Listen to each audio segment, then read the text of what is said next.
Hello, and welcome to Ghoul Society. That's my big sister Jamie. And that's my little sister Sara.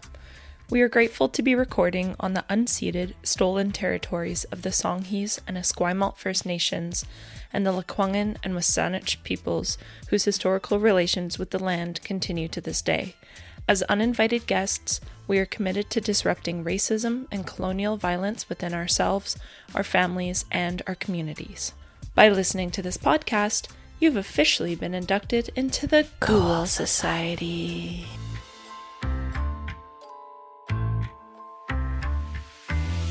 So now we're on to the hunt of Clifford Olson.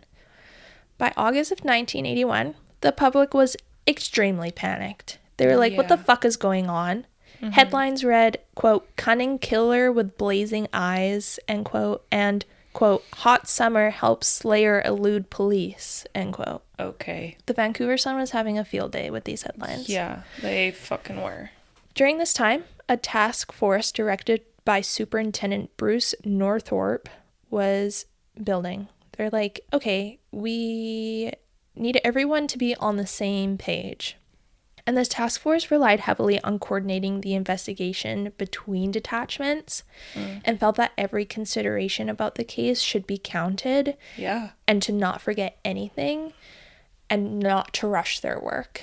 They're like, we need to be methodical. We need to take our time. Yes. But two large problems affected the investigation. Transfers of key personnel, just around, RCMP people move around to different detachments, and staff shortages. So they're like, this is why this is such a fucking dumpster fire. Right. Because no one's staying at the same place on the same case all the time. Yeah, that makes sense. During this time of policing, there was usually only one single decision maker, which resulted in subordinates criticizing those in charge. And that's exactly why Bruce Northorpe was named coordinator of the task force. Because people were just kind of bickering about what they thought happened to these kids. Okay. Essentially. Yeah. They're like, well, I think it's this. And then someone else would be like, well, that's dumb. So then they were like, we need one person to make all the decisions. Wow. And it was this Superintendent Northorpe. Finally, Olson was under surveillance again. Good. Though he slipped through the cracks a lot. Those watching him would claim that he stopped randomly in the middle of the road, made unexpected U-turns, went down one-way alleys, and he continuously changed his rental car. He'd drive a Pinto and a Mustang the next day, and then he'd drive a Honda, and then he'd drive a truck. Crazy. And then he'd drive a SUV. And he's just driving around aimlessly. Yep. He knew they were there. Yeah. And he's also probably trying to, find places to dump future victims, too. Yeah, or pick up future victims. Yeah. Olson apparently drove over 20,000 kilometers in 3 months. And in 3 different rental cars. Holy shit. Yeah, he'd just be driving. That's insane. I know. That's crazy. Mm-hmm. In early August of 1981, Olson came to Victoria. Oh. God knows why. He just did it. Okay. And he burglarized 2 homes while he was here. Okay. And then he drove up to Nanaimo. Wow.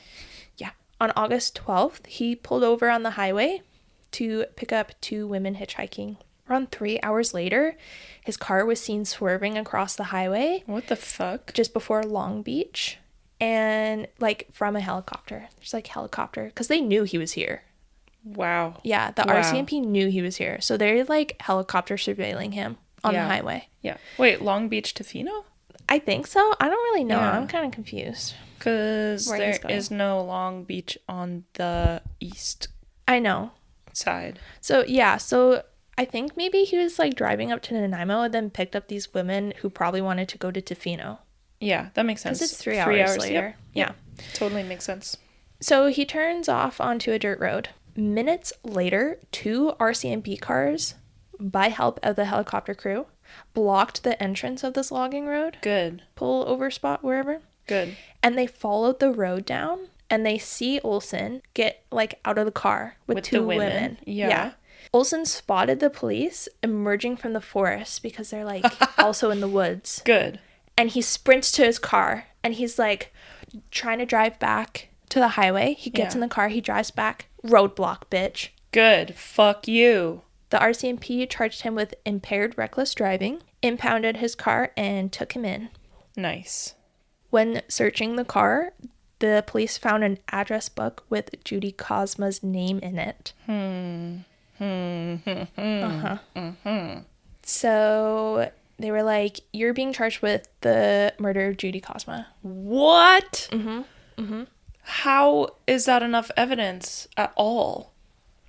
Listen, That sounds like that would just be like, look, not enough. well, I don't know if they enough. initially charged him with it when they were there. Like, he was charged with impaired driving because he was drunk, obviously. But I mean, always just drunk. based off the book. Well, they were just like, this adds to the evidence. I don't know. Crazy. At this time that he was arrested on August 12th, only 3 of the 11 murdered children were found and identified. Wow. Okay. Holy shit. Yeah. On August 18th. Those 2 women are so fucking lucky. I know. Were they okay? Like, I don't understand. Yeah, nothing really happened. Okay. Fine. They were probably like, what the fuck? They're probably also been given alcohol and... Probably. Maybe sleeping pills, maybe not yet. I don't know. Anyway. Yeah, I don't know. So on August 18th, this is when he was charged with the first-degree murder of Judy. But they were probably like, why do you have this address book of this child? Yeah. You know? Yeah. Had they found Judy's body at that point or not yet? Like, I know they found the 3 bodies, but... Yes. Judy was found on July 25th. Okay. So they had found her body. Good. Yes. When Olson was brought forth, like, when this charge was brought to him, he was like, I did it. You're so right. I killed her. He confessed right away. He was just like, yeah, that was me. What the fuck? Okay. A few days later, Cool. Good. on August 21st, Get fucked. Olson told the police he would give them 11 bodies for $100,000. He's like, the first one's a freebie, and then I want 10 grand for each body that I give you. Because they didn't know where the others were. Wait. He's bribing the police. He's bribing law enforcement. I think that's a crime. Yeah, so you're going to hate what happens next. Oh, no. Superintendent Northorpe was really feeling the pressure because they didn't have concrete evidence that Olson murdered the missing children. Mm-hmm. He was like, yeah, I killed them. And they're like, okay, but we don't have evidence. Yeah. You can say something, but, Yeah. you know. Yeah. Exactly. But the police were hoping that Olson was dumb enough to give them all of the information, even though it would result in him spending his life in prison. You're like, is he narcissistic enough to be like, yeah, look at what I did. True. And not even think about that? But he wanted the money, so. Yeah, so it said that Olson proposed a schedule to finding the bodies of the children he murdered, and he wanted them found in a specific order. Okay. He wanted them to find Louise Chartrand first, then Colleen Daignault, then Terry Lynn Carson, Ada Court, Sandra Wolf Steiner, Simon Partington, and then Sigrund Arndt. Why? I don't know. He's such a fucked up fuck. I know. Truly. It's the only word that can come to my head right now is fuck. No, actually. He is a true, psychopath. That is so weird. I know. Okay. Yeah. Whatever. Mm-hmm. So what? They're like, sure, whatever. And we'll give you your fucking 10,000. But okay. I'm interested in that part, but continue. So he's like kind of giving them some locations, but Northorpe was like, you're just playing with us to try to escape. Because I think Olson wanted to be there. Oh. He's like, I'll bring you to the bodies. Classic. And Superintendent Northorpe was like, you're just gonna try to escape. Okay. But they did bring him along. Yeah. Each time he directed them to a body, he was cuffed to an officer. Yeah, I was literally imagining that he was in my literally head. handcuffed to an officer. Yeah. And at least 2 more were there at all times, along with whoever. Yeah. He had 3 people on him, and then whoever was being directed. Yeah. In 1982, This deal was exposed to the media, and the public was outraged. How so could wait, he they did do the money? Yes. They gave him the money? Yeah. They gave it to his wife. Yeah. But like well, to of him. course. But no, but like to the Olson estate, whatever the Yeah. fuck. So yes, they gave him $100,000. I thought it was illegal to bribe law enforcement. Yeah, listen, the 80s is so messed up. Okay. Okie dokie. Superintendent Northorpe found it, quote, unthinkable that he should be paid to provide evidence, end quote. Yeah. And that the proposition to pay his wife was unnecessary. They weren't separated, and so Olson gained just as much as Joan did. Yeah, except that he's in prison. Yeah, but he still can access that money. Yeah. Yeah. I mean, within reason, yes. So despite this, there was an air of relief for officers and the public to know that the murders were being solved and no more children would die at the hands of Olson. Good. With items belonging to 4 victims whose bodies were found with Olson's assistance, the Attorney General of BC could guarantee a first-degree murder conviction, and they could ensure to bring closure to the families of the victims, knowing their child's murderer was behind bars, and they could also subdue the terror across the province. They're like, great, we did it. Yeah. Finally. Yeah. Jeesh, took him long enough, but yeah. okay. The day before Olson was charged with the murder of Judy Cosma, his wife and infant son were allowed to visit him. Okay. Blank, blank. For 2 hours. Okay. Olson later claimed to a CBC reporter, quote, I could not stop crying during those 2 hours. I told my wife that I was responsible for the deaths of the children and that I could not live with myself nor have any peace of mind until I confess what I had done and give back the bodies to their families for a proper Christian burial. Fuck him. Eye roll. He's fucking just acting. I know. He's just totally acting. I know. My wife told me that if I told the police what I did, they would lock me up in jail for the rest of my life and I would probably be killed in jail. Good. She said that she would tell our son when he grew up and everyone was teasing him at school for what his father had done. Oh, well. I told her it will be up to me to tell my son what has happened. Okay. I know in my heart that I must give up my wife and son for the rest of my life.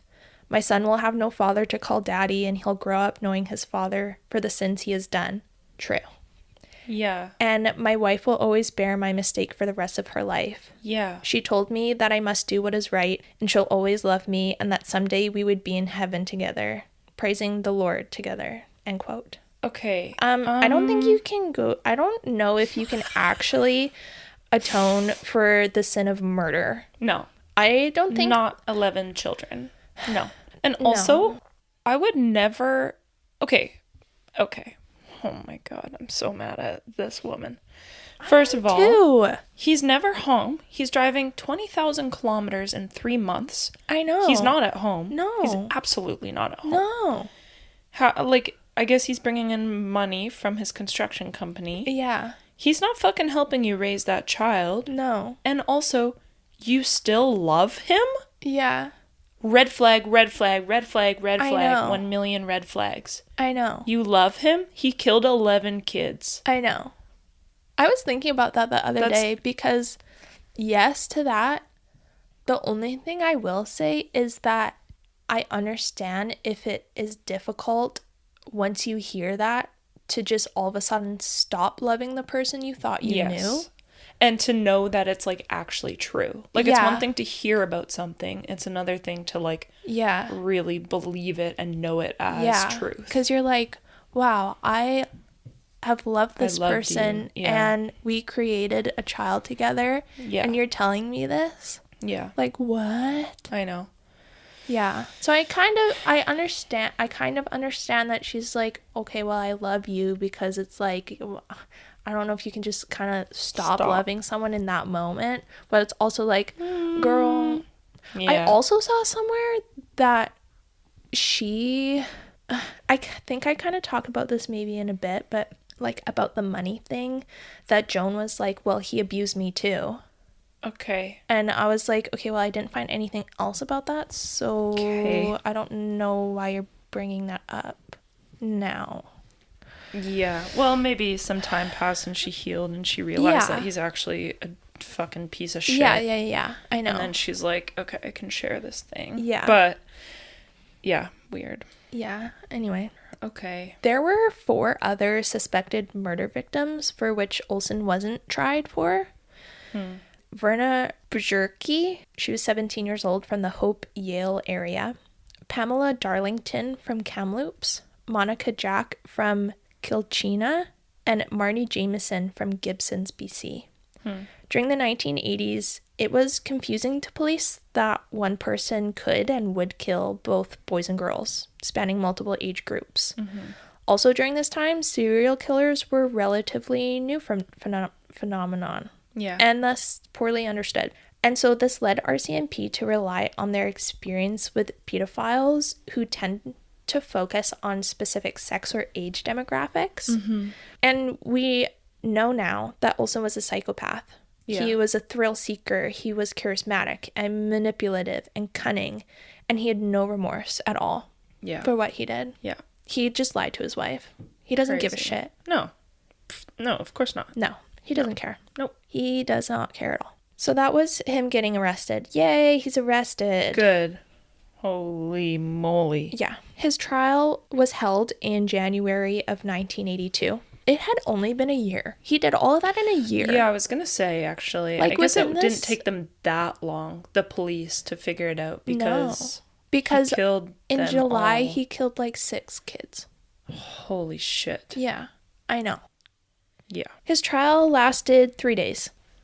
That's it. Yeah. He was being charged with 10 counts of first-degree murder at first. Just 10 counts. Judge Harry McKay claimed, just 10. Quote, "I don't have the words to describe the enormity of your crimes and the heartbreak and anguish you have caused so many people. No punishment a civilized country could give you could come close to being adequate. You should never be granted parole for the remainder of your day. It would be foolhardy to let you at large," end quote. And that's so eloquently put. That's kind of what I was describing of, like, it's like you want to put him to death, but you can't because it's, you're a civilized country. Yeah, he was like, if we still have the death penalty, bye. Yeah, literally. The trial ended when Olson changed his plea to guilty from not guilty within hours of the court proceedings. That's crazy. Rumor is that interview tapes of him talking in a high-pitched, whiny voice made it obvious that he came off as weak and not very bright. Ew. And he was like, maybe that made me look bad. I don't know. The jury deliberated for 15 minutes. And they accepted Olson's plea changed to guilty of 10 counts of murder. After this, the prosecution brought forward an additional charge of murder for the death of Sandra Wolfsteiner, which was accepted as a guilty plea as well. Good. Olson was sentenced to 25 years to life in prison. That's the maximum you can get in Canada.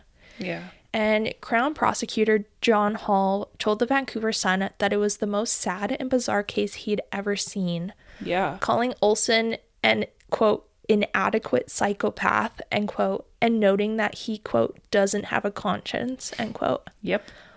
Olson's lawyer, Shantz, told reporters that they considered an insanity plea, but that Clifford He's not insane. Olson didn't fit the definition of insanity according to the criminal code. Yeah, no, he's not. No. Shantz claimed that Olson recognized that he suffered from a mental disorder. Quote, he's asked for medical help, end quote. This was mentioned in connection to claiming that Olson's motive was cloudy. But is it cloudy because he knew what he was doing? He preyed on those children. Yeah, but I mean, having a motive is different from the action. Like, your motive is your reasoning, right? Yeah. So it's like, he doesn't really know his reasoning. Obviously, something is fucked up in his head. Yeah. He obviously needs, like, help for that. Yeah, that's true. But being a psychopath doesn't give you an excuse to do those things. There are psychopaths who live normal lives. Yeah, exactly. Yeah. With the proper help. Yeah. Yeah. Yep, totally. So it's like, hello? Yeah. But lawyers do what, he had to do what he got to do. Yeah, exactly. Like, yeah, they would have looked for an insanity plea. Yeah. Because that's his job as a lawyer. True. Yikes. Mm-hmm. So I'll say again that it was difficult to find the information regarding the events leading up to each victim's murder and what Olson was doing throughout the spring and summer of 1981 when he wasn't killing Vancouver's children. And that's what I mean. He's just driving around. Yeah. And it's mainly due to the trial and him changing his plea to guilty so quickly, because originally this trial was supposed to last months. Oh. People were preparing for it to be like 3 months. Wow. Yeah. That's crazy. Yeah. That's so crazy. And I assume that Olson didn't want the world to know exactly what he did to those kids. Fuck him. In a way, this allowed him to have the last say in what would be given to the public. Right. Yeah. We know who he murdered and how they were murdered, but there is little media of each individual victim and their last day on Earth, even in relation to the hours they spent with Olson before he murdered them. I saw in a lot of articles that it's thought he sexually assaulted many, if not all, of his victims. Yeah. Not just Terry Lynn Carson. Yeah, I believe it. And all the information I gathered is really from previous and archived news articles from the 80s.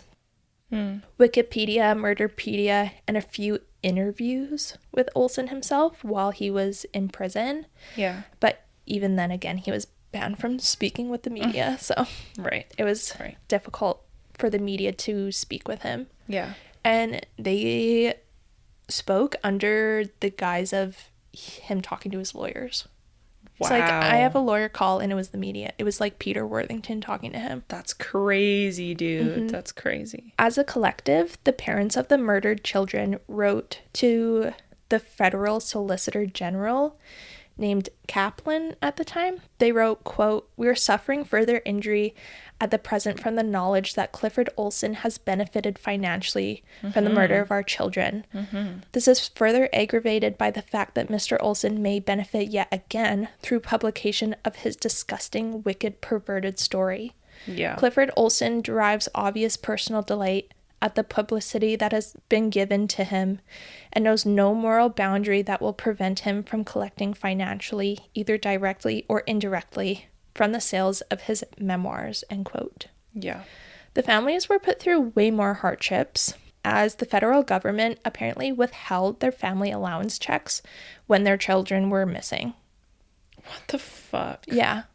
Because they were, like, runaways, quote, unquote. That's so crazy. After a while, the families ended up suing, naming Olson, his wife Joan, his lawyer Shantz, and his other lawyer McNeely. That was the lawyer who looked over the cash deal. So they were like, okay, fuck you guys, we're suing all of you. Yeah. Nice. And there was further uproar when in November of 1981, Olson was secretly flown to BC from Kingston, Ontario, where he was serving his sentence. What? Because he was like... Wait, 81? Don't you mean 91? Because wasn't he caught until the... No, he was... Oh, the same year. Yeah. Oh my god. Okay, Yeah. right, yes. Holy shit. So people were like, why the fuck is he being privately flown back to BC? And it was because Olson was like, I know where more bodies are. But he didn't. He was fucking lying. Wow. So then they were like, okay, back to Ontario you go. Yeah. Holy shit. Yeah. In the fall of 1984, the Supreme Court re-examined what they were calling the cash for bodies deal of $100,000. This was due to the victims' families beginning the action to sue the Olson estate. Though a few of them agreed in principle to the payments, they were like, well, that was the only way to get him to talk. Yeah. They agreed with that. Yeah. They agreed that the police should be like, no, give it back. Yes. You know? Yes. Like, oh, just kidding. Yeah. Like, freeze that account. Just kidding. Yeah. You're not taking that money. Absolutely. There was no sympathy from the victim's family shown to Joan or her husband or her son. Sorry. Yeah. Apparently, her son was actually being called Demon Seed and Rosemary's Baby in the press. It's like, okay, that's fucked up. Clifford Olson's son had nothing to do with it. No, he's fully innocent. Like, leave him alone. He's a child. Yeah. Okay. At one point in court, Joan stated, quote, "It floors me that anyone would think I had anything to do with it. I cried. I cried a lot about it at first. I don't know how to explain it. I really don't think too much about them now. I'm glad the children are buried. Oh, I hate him. I hated him for the night he held a knife to my throat. He terrorized me, scared me, beat me. There was no one I could turn to," end quote. Wait, but, okay, yes. Although she later recounted, quote, "He has a way with words, and I've yet to see a woman who hasn't been attracted to him. I don't know what it is, really. I like to say it was his brown eyes, but it couldn't have been just that," end quote. Okay, well, so I'm like, Joan, you're kind of all over the place. Yeah, I get it. She's a victim of abuse, obviously. More than likely, yeah. Yeah, like... Yeah. Yeah, and she it's probably sad. just had to say what she had to say to him. Yeah. Like when she was like, "I love you no matter what." Yeah. Well, and it's like, sad too, because when I was trying to figure out Olson's life before the murders, I read that Joan's previous marriage, she was divorced. Her previous marriage was really abusive. Okay. So it's just like awful if she was in that again. Yeah. And then this happened in your second marriage. Yeah. Cycles of abuse. I feel like that is pretty common, right? So Justice Traynor of the Supreme Court ruled that the money plus interest was to be returned. Good. But on March 11th, 1996, the Court of Appeal reversed this decision due to some kind of error or loophole or something. I don't know. Okay. Political fucking law stuff. So Joan Olson could keep the money. She said, quote, "I think the money was given to me in good faith. I don't have a guilty conscience. I can look at myself in the mirror and say, you're a good person. Don't be ashamed," end quote. Yeah. I don't know. You're a good person, but I would not accept blood money. But yeah, it's blood money. It's fucking blood money. You're giving me money for because my husband killing 11 children. Yeah. Like, on one hand, I a little bit understand, but no, that should go to the victims' families. That's what I thought. Absolutely. I know. Absolutely. I don't know how she thinks the money was given to her in good faith. No. It wasn't at all. It wasn't. It literally wasn't. No. He made a deal with the police. It's bribey blood money. Yeah. Girl. I know. I was like, Joan, why did you say that to the public? Yeah, and why would you, even if you think keep it to yourself. Don't say it to the media. That's an inside thought, Joan. Yeah. Okay. So she gained from the loss of these children's lives. Yeah. I wouldn't keep it. No. Even if I had a child. No. Because clearly she's like, I need money. I have a kid. I understand that. I get it. That family should go to the victims' families. Yeah. The money. Yeah. You mean, yeah. Yeah. What did I say? You said the family should go to the victims' families. I don't know. In August of 1997, after serving 16 years in prison, Clifford Olson applied under Section 745 of the Criminal Code, which was the Faint Hope Clause. This section of the Criminal Code in Canada allows prisoners who have been sentenced to life to appeal their conviction after serving 15 years.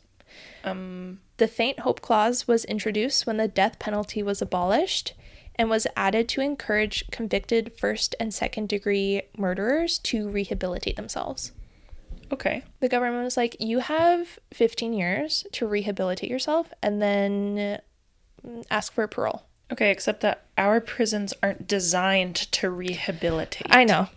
So... Yeah. So in 2009, the conservative government introduced a bill to abolish the Faint Hope Clause. Interesting. And it kind of just sat there. The bill didn't really move around. I don't really know what happened. And so the bill was reintroduced in 2010 and it was passed. So it's no longer available for any offenses committed after December 2011. Interesting. Oh, so the Faint Hope Clause doesn't exist anymore. No. Okay, it's like, I like that. I like that Our clause. system isn't designed for that. No. And in some instances, I think that is a great opportunity. And there are people who, commit second degree, first degree murder in instances where they don't have any other choice. Yeah. Or whatever. There's so many different situations. For something like that, absolutely. For a child serial killer, no. Yeah, right? That's the thing. Like, I feel like there should be some kind of clause depending on I know. what you've done. Like a footnote. Yeah. I know. Yeah, exactly. Little asterisks. Yeah. Yeah. It's also noted on Wikipedia that people convicted of multiple murders that occurred after January 1997 weren't eligible to apply for a reduction in their parole eligibility period. So But he was before. So they did that because of him. Oh. Because he was like, I should be released because of the faint hope clause. And then they were like, in 1997, they were like, oh, no. Yeah. But then they were like, oh, too late. He can still apply. Oh. But wait. he helped change our laws around that. Okay. So kind of, I don't know, maybe helpful. So during this appeal, Olson acted as his own attorney. Isn't that great? Fucking Bundy up in this bitch. He was like, I should get an early parole because there's other unsolved crimes that I need to confess to that I committed with a friend. Bro, fuck off. And also, I was involved in the Green River murders in Seattle, which is literally impossible. Yeah, no. So go fuck yourself. Okay. A forensic psychiatrist named Dr. Stanley Simrau called Olson, quote, completely untreatable, more dangerous than in 1981 because he thoroughly enjoys celebrity status, trying to claim the title as ultimate serial killer. Oh, end God. Oh, God. Okay. Oh, God. Oh, God. He claimed that Olson was addicted to murder and was the most pathological and disturbed personality he'd ever witnessed. Isn't that crazy? Yeah. Yes. At the end of the parole trial, the jury took 15 minutes to return a verdict of rejecting his bid for parole. Yeah. Clearly. Olson was sure he'd get out, but he was sent back to Kingston Pen. They were like, bye, have fun in one of the worst prisons ever. Yeah. The last time Constable Maley, remember him? From White Spot? Oh, yes. The last time Constable Maley saw Olson, he reportedly asked what he would do if he got out. And Olson replied, I'd take up where I left off. What? He literally said that to a police officer. Okay. Yeah. Okay, so... Yeah. And so Olson was entitled to parole hearings in 2006 and 2010 as well, because that's how our system works. Okay. You can apply every few years. Yep. Both of which were denied. Good. During his 2006 parole trial, he made wild accusations about knowing intel about 9/11. Yeah, he was like, I talked to some of the terrorists from 9/11. Okay, so he's just losing it. He's actually Kind of. becoming, maybe... He's just saying whatever psychotic. to... No, I think he's just saying whatever to get out. Okay. You think he doesn't actually believe it? He knows that he's lying? Yeah. Okay. I think he's just being manipulative. I see. Yeah. He loved being the center of attention and continuously wanted to manipulate people into believing outlandish stories. Right. Darren Johnsrud's stepdad, so Darren was one of the victims. His stepdad, Gary Rosenfeld, along with some of the other parents and family members of the victims, had some concerns about our justice system, in that Olson had the right to apply for parole every year. Wow. They had to go to parole hearings almost every year. Holy shit. Could you imagine? You have to relive the death of your child all the time. That's crazy. That's crazy. think that our justice system needs to be more rehabilitative, but that is pretty fucked up. Yeah. That's trauma central. Yeah. I don't think should they... I don't think that they should need to go. But they have to go for victim impact statements. Yeah, I know. But, yeah. That's not okay. Yeah, anyway. So, after Darren's death, his stepdad, Gary, actually launched a group called the Canadian Resource Center for Victims of Crime. Oh. Yeah. So, that's kind of nice. That's lovely. In 2010... the media found out that Olson was receiving 2 financial government payments while being imprisoned. Wow. Totaling over $1,000 each month. Wow. The first one was old age security pension, which anyone over the age of 65 is eligible to receive. Mm-hmm.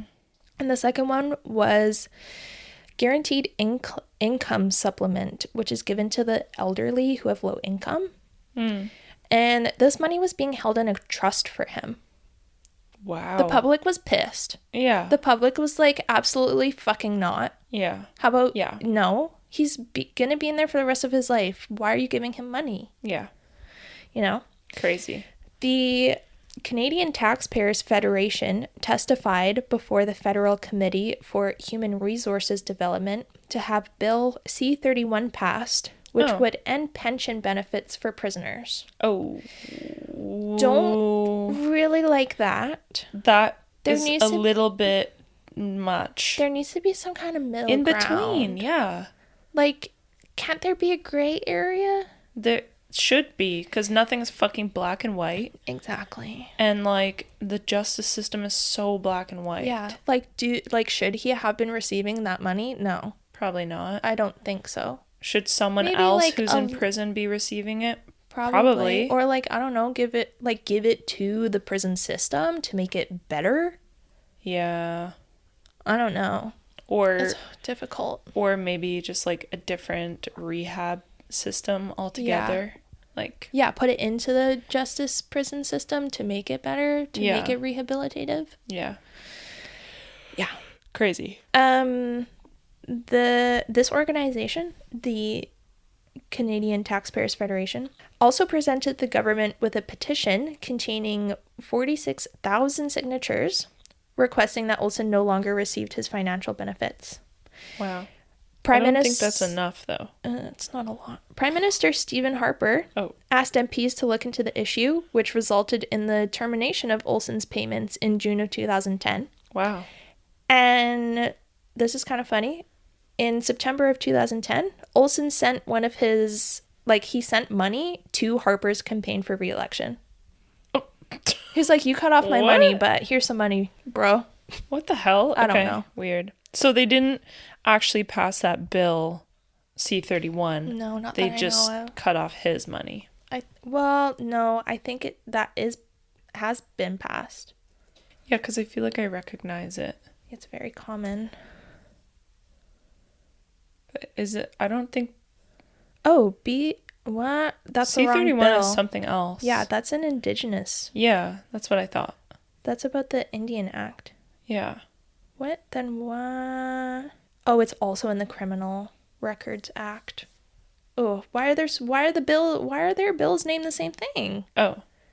Oh, like in different contexts? I see. Oh, that's frustrating. I don't like that at all. Me neither. Anyway, not that Bill C-31. Yeah, I see. Yeah. I don't know why so they can do that. They cut off his money. Anyway, I'm pretty sure that anyone who's in prison can't receive pension benefits. Wow. But maybe they probably changed it. I don't know. That was 25 years ago. Oh, no. It wasn't. It was 15 years ago. Time is a construct. Time keeps on slipping into the future. In September of 2011, it was reported that Olson had terminal cancer. Good. And had been transferred to a hospital in Laval, Quebec. He died on September 30th at the age of 71. Christine Weller will forever remain 12 years old. Yeah. Colleen Diagnalt will be 13 years old. Darren Johnsrud, 16 years old. Sandra Wolfsteiner, 16 years old. Ada Court, 13 years old. Simon Partington, 9 years old. Judy Cosma, 14 years old. Raymond King Jr., 15 years old. Sigrun Arndt, 18 years old. Terry Lynn Carson, 15 years old. And Louis Chartrand will forever be 17 years old. And that is the story of Clifford Olson. Wow. He named himself the Beast of BC. Okay. Because so he's don't a call fucking him narcissist. That. Don't fucking call him that then. Yeah. Wow, Sarah. Thank you for sharing that really tragic, really, really sad story. Yeah. Yeah, I hope that the victims' families are able to find some peace with Olson's death. A lot of them did. A lot of them, like, they talked to the media quite a bit when he died. And a lot of them called each other and were like, he's dead. Yeah. Like, we don't have to have a party about it. Yeah, because Olson was a part of their lives for 30 years. Yeah. That's a really long time. Longer than how old their kids were. Yeah, exactly. Like double, almost triple for some of them. They were like... The 9-year-old also. Yeah, they'll forever be connected to him, but now that he's passed, it does bring a little bit extra closure just because they don't have to hear about their kid's death anymore. Yeah, exactly. Yeah. Wow. Yeah. And I hope that also the victims, their spirits were able to find peace and move on, and that they're not reliving the experience because that would be fucking hell. Yeah.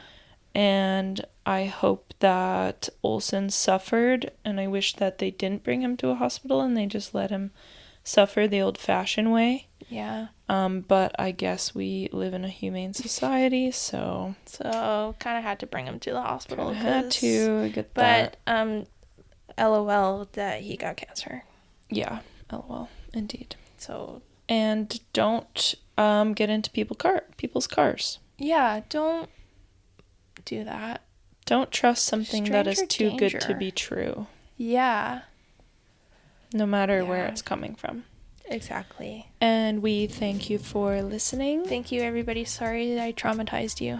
And we hope that you take care of yourselves. Yes. Take some time to go into the sun after listening to this. Hopefully you didn't listen to this all in one. It's like it's been 2 hours. Oh, yeah. Whoops. So sorry, but not whoopsies. sorry. It's the longest episode ever. And we hope that you keep listening. And we also, I mean, not we, but if you, dear listener, have any questions, comments, concerns, critiques, or criticisms, I guess, corrections, thank you. I always forget the 5 C's. Yeah, on the Q. You can email us at ghoulsocietypod@gmail.com. You can find us on Instagram and give us a DM at ghoulsocietypod. And you can find us wherever you get your podcasts. And leave us a 5-star review. Yes, please. Please and thank you. Also find all of our show notes, resources, and trigger warnings in each episode's description box. Thanks for listening. Bye.